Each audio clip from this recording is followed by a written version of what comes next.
20 ang patay sa paghagupit ng Bagyong Tino sa Negros Occidental naman at kabilang ang isang sanggol sa mahigit 30 napaulat na nawawala. Saksi si Adrian Prietos ng GMA Regional TV.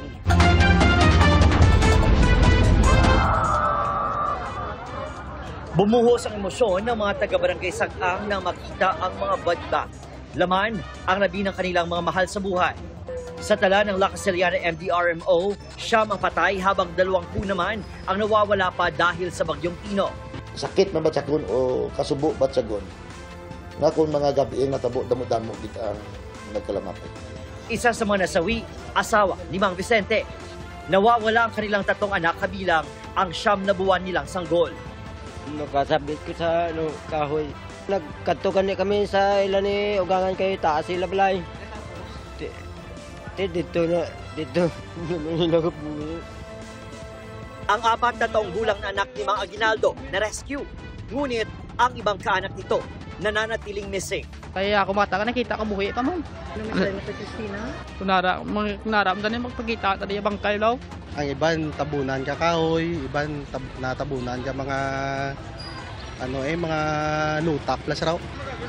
Kami mo hindi ta mapaktan sa sarang way kita nag-expect nga mo tukli ka tako sa tubig.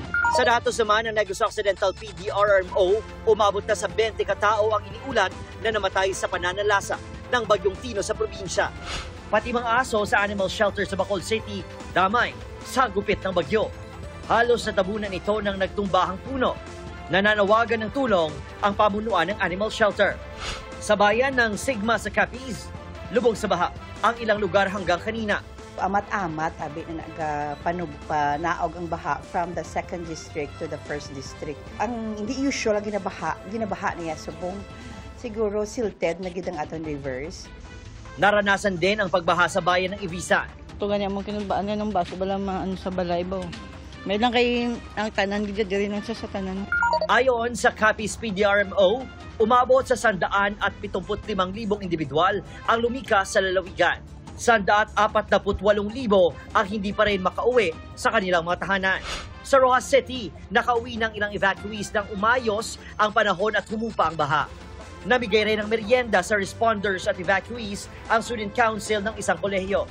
Kanami gid kay we serve from the heart. No, kag nakita namon bisan mo nilang kasimple nga bulig bala nga amon nga nahimo. Actually nag-instrument lang gid kami. Sa Kalinog, Iloilo, isang pamilya ang namataang sumisilong sa loob ng isang steel pipe sa kasagsagan ng Bagyong Tino kahapon. Ayon sa uploader, doon sila sumilong dahil gawa sa light materials ang kanilang bahay. Matapos ang bagyo, ay agad naman silang umuwi. Sa Haro, Iloilo, abala ang mga residente sa pagkukumpuni ng kanilang mga bahay. Sa San Joaquin, Iloilo, pahirapan pa rin ang pagdaan ng mga motorista dahil sa hindi pa humukupang baha. Hindi rin madaanan ang isang kalsadang nawasak ng bagyo.